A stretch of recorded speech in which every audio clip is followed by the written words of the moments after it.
galing San Beda, galing ng San Beda.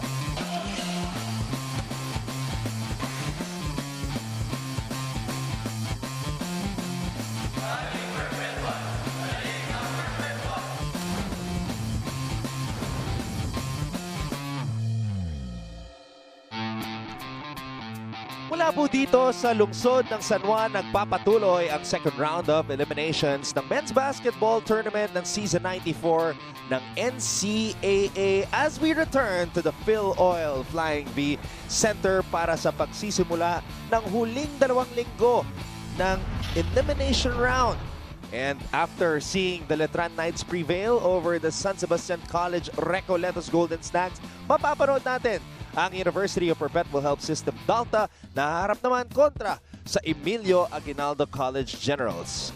Ito po yung napapanood ng live sa SNA Liga sa iba't ibang panig ng mundo sa pamamagitan ng The Filipino Channel, sports.abs-cbn.com at syempre via YouTube sa ABS-CBN Sports Channel. Mabuhay Pilipinas! Ako po ang inyong lingkod, Anton Rojas, kasama ang Strength and Conditioning Coach ng PSC, Coach Hammer Martin Antonio. Magandang hapon, partner. At process of elimination na nga tayo. Huling 2 linggo, makikita na natin kung sino ang papasok sa ating Final Four. At ngayong araw, Coach Hammer, itong University of Perpetual susubukan na i-match ang kanilang 6-game winning streak na huli nilang nagawa noong season 92 nung naglalaro pa si Bright Acuenti at si Prince Eze sa isang kupunan. Anton, napaka-importante nitong huling 3 laro ng University of Perpetual Health dahil yan ang magdidictate kung ano ang magiging itsura na ating Final Four. They get all those 3 wins, automatically papasok sila. But if they drop 2 and the Blazers at least get the final 3 wins sa kanilang schedule, meron pa silang pag-asa na magkaroon ng playoff para dyan sa number 4 spot. Makikita natin ang Letran Knights seemingly secured at that number 3 position with their win kanina against the Golden Stags. Sinabi mo nga, huling 3 laro ng Perpetual, napaka-importante. Ang nasa schedule nila, EAC today, and then Letran, and then the 2-time defending champion San Beda University. Napakabigat ng schedule ng Perpetual, kaya hindi sila pwedeng magpapetiks-petiks dito sa dulo ng ating elimination round. And we take a look at what happened nung round 1 kontra sa EAC. It was a close game. Hindi pwede yung ganitong klase mga laban, Coach Hammer, kung gusto rin lang makabalik sa Final Four. At makikita natin, dikit ng laban, karamihan ng panalo. Malimit na kukuha ng University of Perpetual Health System DALTA. Yung mga panalo at the end of games, Edgar Charcos, 22 points, 3 assists, 2 steals. Kontra kay Maui Cruz, 18 puntos, 3 rebounds, 3 steals. Aantabayan na natin if Maui Cruz is healthy enough or will CJ Cadua at least perform at a very high level na ginagawa niya. Pero, of course, Edgar Charcos with his new haircut, ang ganda rin ng inilalaro para kay Coach Frankie Lim. Hindi pa natatalo ang Perpetual mula nung bumalik si Edgar Charcos sa kanilang lineup as we take a look at Prince Eze, MVP candidate. This could be the year that Prince Eze finally collects the biggest trophy of his collegiate career, at maganda ang pinakita ni Prince Eze sa kanilang huling laban. 25 points, 23 rebounds sa overtime win ng Perpetual kontra sa Baste. Points in the paint yung naging laban doon, Anton. 38 points para sa University of Perpetual Health. 28 lang para dito sa San Sebastian. Prince Eze, the collector, number 2 in scoring, number 1 in rebounding, number 2 in offensive rebounds, number 1 in shot blocks. Kulang na lang nga, maging Gio Halalon din, ipag-drive ng bus itong University of Perpetual Health. Pero yung mga numero na yan will be for naught kung hindi sila papasok sa Final Four. Kaya napaka-importante nitong 3 paparating na laro para sa Perpetual Health Altas. Prince Eze is one of 4 graduating players sa Perpetual along with Rom Mangalino, Pasha at syempre ang kanilang kapitan na si AJ Coronel. Itong mamang to sa kabilang panig na si Hamadu Lamino, the big HL, still has 1 more year of eligibility after this, Coach Hammer. And it seems like forever para dito kay Hamadu Lamino, and he has been improving the past few years. HL is number 2 in rebounding. Kanina, itong si Prince Eze averaging 17 a game, 10.1 naman itong si Hamadu Lamino. His numbers against the Mapua University Cardinals, 21 big points, 13 rebounds, 1 assist. Yun yung talagang hinahanap sa kanya ngayon, mag-produce pa ng mas mataas na numero dahil they are really playing with a depleted lineup. 2 puntos lang ang naging lamang ng Perpetual sa dulo ng kanilang first round matchup. So, yun yung goal ng EAC na makasungkit ng isang panalo kontra sa Altas at ma-stop yung kanilang 5-game winning streak. Alright, para mabuo ang ating broadcast team, pakinggan natin ngayon ang ating courtside reporter na si Miss Angelique Manto. Hi Anton! Hi Coach Hammer! Alam niyo, sobrang excited na yung mga kasama ko ditong nanonood at sana excited din ang mga kapamilya natin na nanonood or nakaabang dyan sa ating Twitter world. Kaya naman, let's start our conversation and use the hashtag NCAA Season 94 and hashtag Galing NCAA. Para naman sa mga wala dito sa San Juan Arena, pwede po kayo manood via our live stream sa sports.abs-cbn.com/livestreams-ncaa or through our YouTube channel. So don't forget to subscribe and watch through youtube.com/ABS-CBN Sports. Ipapakita rin po namin yung mga social media handles namin if ever you want to ask anything or if ever you want to say something, and hopefully ma-flash namin yan later during the game. So I'll see you again later, Anton and Coach Hammer. Maraming salamat, Angelique, at siguradong maraming magte-tweet sa'yo. Alam na nila automatic. Automatic. Ayan, so kung meron kayong mga tanong para kay Angelique o kaya kay Coach Hammer, just tweet away. Subukan natin ipatrend ang hashtag NCAA Season 94. Simulan na natin ito. It is EAC versus Perpetual in our second game on this Tuesday of NCAA Season 94 basketball.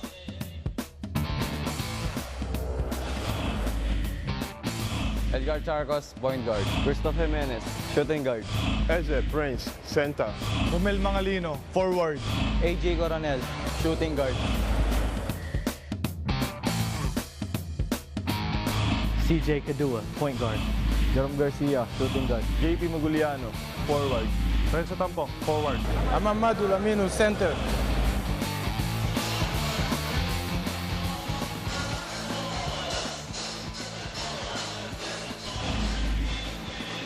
Inyo pong napapanood ang aming live coverage ng NCAA Season 94 banggaan sa pagitan ng University of Perpetual of System DALTA at ng Emilio Aguinaldo College Generals. You see the starting five of Coach Frankie Lim and Christoph Jimenez, who's a very aggressive shooting guard, will be starting for the second time ngayong season. At ito naman ang mga mahuhuna sa kubunan ni Coach Ariel Season. And this has been the consistent starters for the EAC Generals. Pero Christoph Jimenez, surprise package para kay Coach Frankie Lim. At sila naman po ang magiging officials ng laban na to, Bautista Herrera and De Dios. Jerome Garcia, one of 2 graduating players para sa EAC along with Rustan Bugarin, will be starting in this game.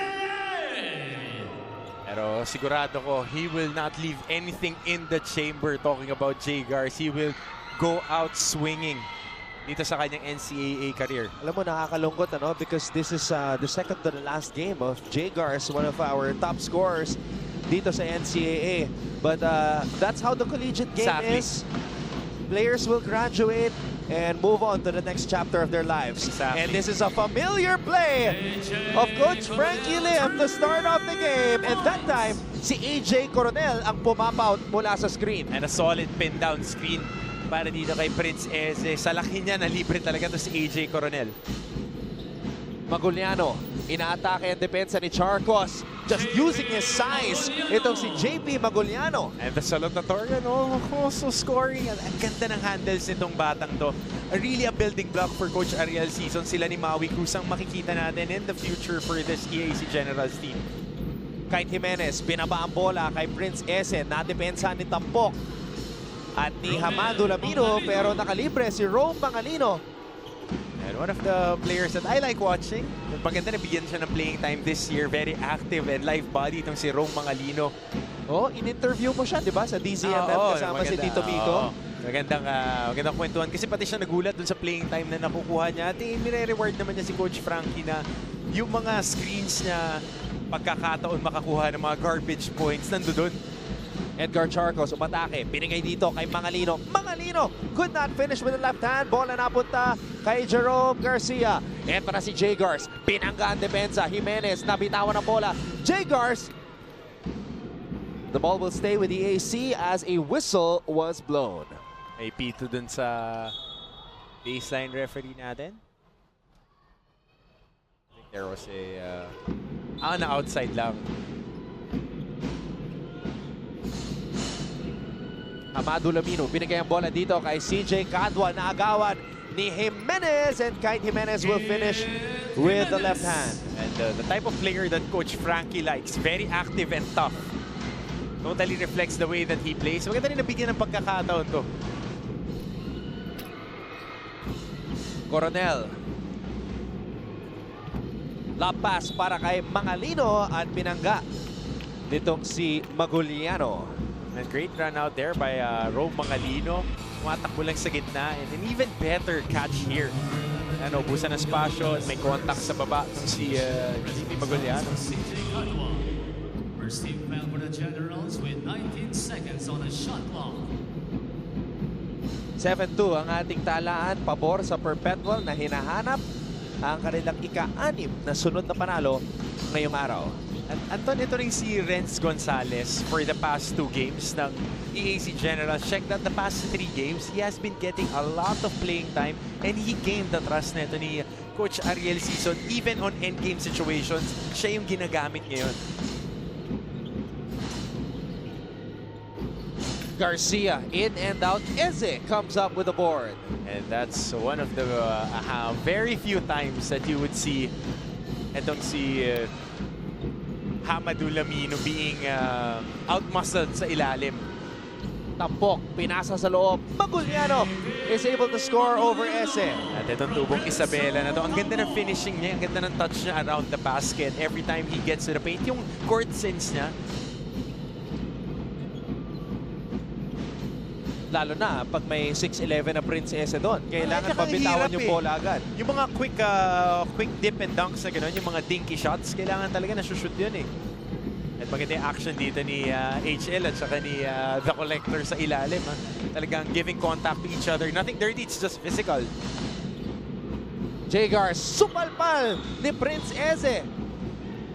That was a solid screen na tinanggap nito ni Jimenez. At hindi po maliit tong si Jimenez. Hindi siya ganun katangkad, but he is built like a rock. O, sinabi nga ng ating kasamang si Ren Ritualo, agresibo daw to, lalo na nung pre-season. Yun nga lang, na-injure. Pero ngayon, maganda na bigyan siya ng pagkakataon. Mas lumalim ngayon yung rotation on the wings neto ni Coach Frankie Lim.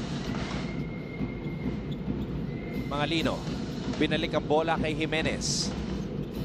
Jimenez, handoff para kay Coronel. Coronel.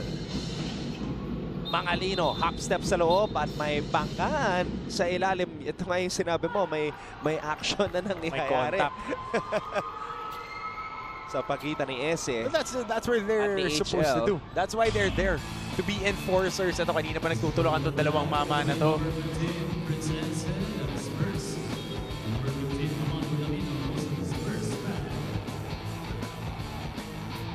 Ganda nung action natin. It's the contact inside the paint. At mabuti na rin na tinawagan ng ating mga referees para at least may warning yung dalawang players to not be that physical. Jimenez had to let it go. Pero naubusan na ng oras sa shot clock ang Perpetual. And as the season progressed, Anton, itong EAC Generals found their rhythm defensively. Hindi lang sila talaga makakonvert on the offensive side of the basketball, especially nung ginamit na nila ng mas madalas si Maguliano, si Bautista, at itong si Lamino nagsabay, nakakapag-jump switch sila eh. Amado Lamino shooting over Eze. Short, Jimenez comes up with a board. Jimenez pinasa kay Mangalino. Mangalino could not catch up to that basketball. Timeout Perpetual. Magbabalik po ang NCAA Season 94 hatid sa inyo ng ABS-CBN Sports. Mga kapamilya, nakatutok pa rin kayo dito sa NCAA Season 94 on SNA. Anton and Coach Hammer, the last time these two teams faced ay sa home court ng EAC Generals, and with the Generals not being able to bring home the win during that game with their school watching, and they made a pact na kailangan daw nilang bawian itong Perpetual Altas. The team is now down to their last 2 games for the season, kaya naman it's all about bringing home the wins that their school deserves. Kaya ang paghahanda sa kabilang panig, zero doubt and zero conscience. Ito ang punto ng pregame video ng Perpetual Altas for this game. Sabi nga ni Coach Frankie, it's hard to play with a team who has nothing to lose. Kaya ang pili ni Coach Frankie, Lion mode o attack mode ang mga ito, and their inspiration. They're taking all the cues from Russell Westbrook and bringing their maximum effort for this game. Anton and Coach Hammer? Why not? Bakit hindi? Akala ko kay Deadpool maximum effort kasi. De, pero sinabi nga ni Angelique sa kanyang report, Lion effort. So, Coach Frankie maybe in a different university now, but you can't take out the Red Lion in him. Of course. And well, it's a testament on the culture that he wants to build here in the University of Perpetual Health System DALTA. He has won numerous championships with San Beda University, but it's a new chapter in his coaching career. And lagi ko ang sinasabi to, Anton, whoever talks to me about Coach Frankie, he has done the most with the least when it comes to terms of talent dito sa ating liga, dahil nobody expected the Perpetual Health Altas to surprise and really perform at this optimum level. 4 championships in 5 years for Coach Frankie Lim from 2007 to 2011. Eze. Oh, pass was too low for Prince. Enter na si Garcia. Garcia no-look pass. And Gonzalez will finish para sa EAC.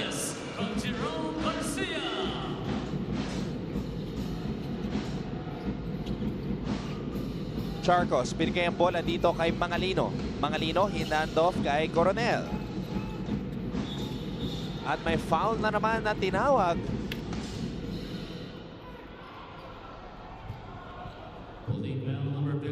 Now being too aggressive to si HL.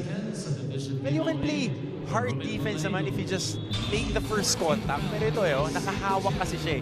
Every time that you're grabbing somebody's jersey and impeding them from moving, that would be an automatic foul. This is not the Pro League. Sa Pro Leagues, pababayaan pa nila yung contact. But every time you use your arm bar, tatawagan ka ng foul dyan.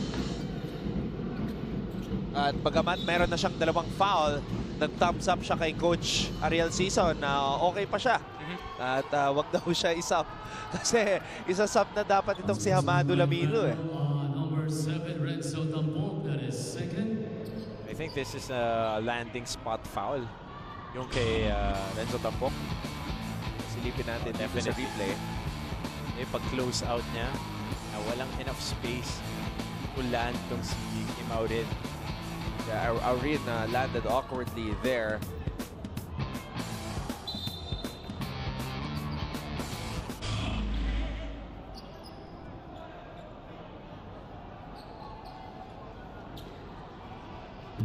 Skip Aurin plus 1 possession. One of the revelations para dito sa University of Perpetual Health, itong si Kim Aurin. All-around player, can defend multiple positions, plays bigger than his size, and very, very athletic. Remember, he is a transferee from the Jose Rizal University. Tsaka baka i-cover mo din to in the future. Who knows? Kasi tiga Bacoor Cavite to. Ay, automatic.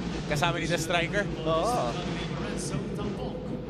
Pero alam mo, Anton, yun nga, yung mga pagkakataon for players, minsan hindi mo makukuha sa isang school, but once you transfer and you find the right system and the right coach, mama-maximize yung talents mo. Aurin. Coronel. Jello Razon, pinasok na ni Coach Frankie Lim. Razon, aatake. Oh! Jello Razon with a wraparound. Ay, yun ang larong Las Piñas. Dahil si Razon, naglaro yan sa Altalets. Nakita mo yung wrap-around clutch layup, splitting the defenders.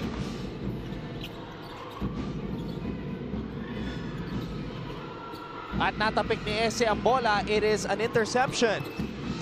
But a counter steal by Juju Bautista. Gonzalez, binigay dito kay Hamado Lamino. Garcia. Iikot. Ilalabas ang bola. HL with a jumper. Hamado Lamino. gets the bucket. And finally, that's his first field goal of the ball game. Nanggaling pa sa malayo yung tira na yun. At may moving screen na tinawag dito kay Kim Aurin. That was an easy call dahil gumalaw na agad itong si Edgar Chargers. Pero tignan muna natin itong wrap around, splitting the defenders, going under the arm. So nice. Kailangan makita natin sa panton. Jen Lorazon, the 19-year-old rookie from the ALTA Let's basketball program, now making waves as a member of the Perpetual Altas in the NCAA.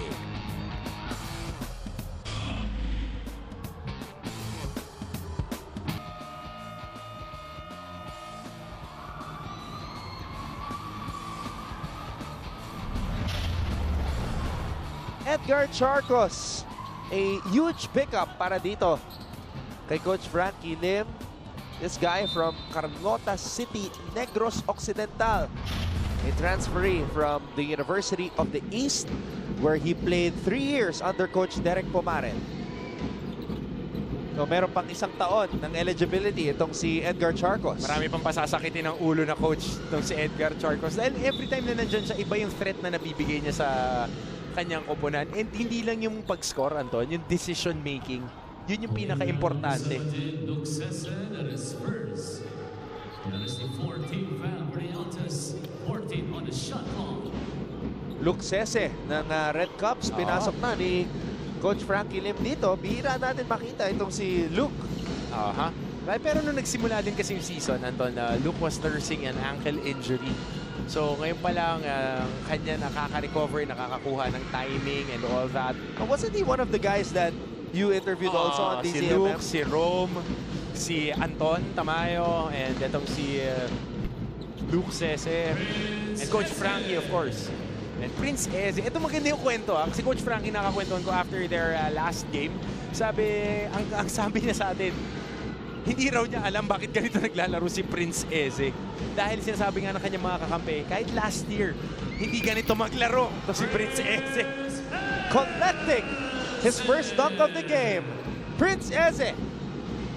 Alam mo, Anton, I hate to use this term, pero yan ang larong import. Ganyan maglaro ang import talaga. Jay Gars missing on that three.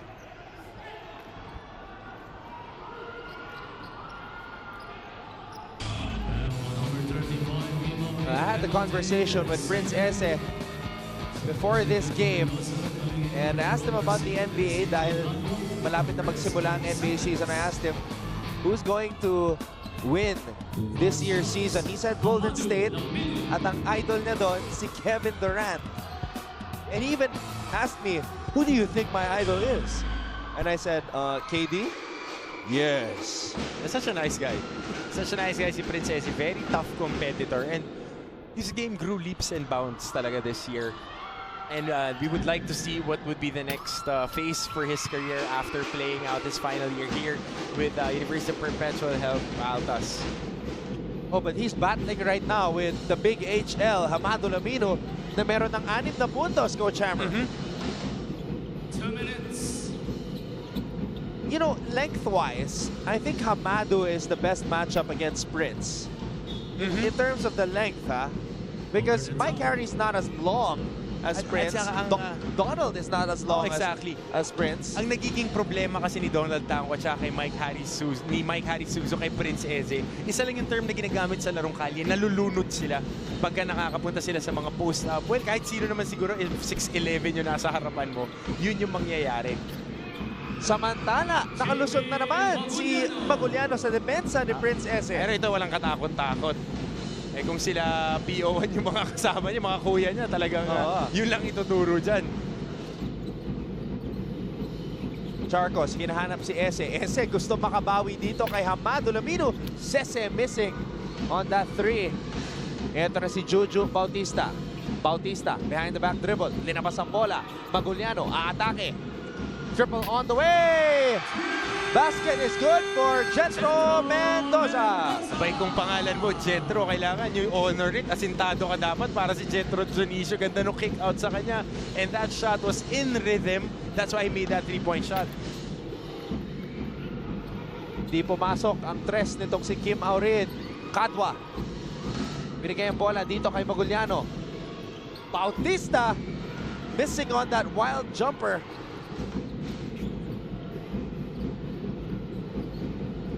Aurid, ginamit ang screen ni Eze. Sese, umikot, aatake. Kim Aurid with the finish. Nakikita mo, Anton, dito sa lineup na to ni Coach Franklin, this is by far his 3 best decision makers. Edgar Charcos, Kim Aurid, at itong si Jello Razon. Every time yung mga end of game situations nandoon sila, they would most probably find the best available shot. Razon, binangga si Cadwa. Jello Razon. Will that be a shooting foul? Oo, dahil penalty na nga itong dalawang koponan natin ngayon, Anton. Pero, tignan mo ito, Anton. Luke Sese is a freshman, but the great read on the backdoor by Kim Aurid. Basic basketball dahil he caught the guys rotating and napping. Walang helper's helper. And this is just the 5th appearance of Luke Sese dito sa NCAA Season 94. Razon, unang free throw na ipasok niya.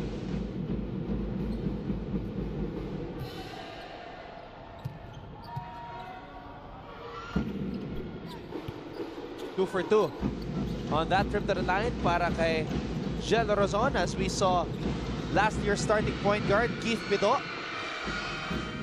And that's great D by Kim Aurid and Edgar Charcos. First play ng Perpetual is usually that screen, that closed door elevator.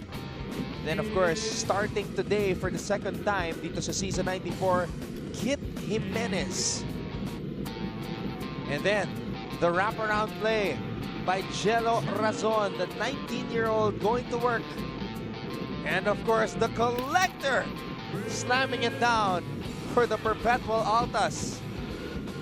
Pero EAC continuing to fire those guns and letting the Altas know that it will not be easy, just like their first round matchup. 19 para sa Perpetual, 17 para sa EAC. Magbabalik po ang Season 94 ng NCAA.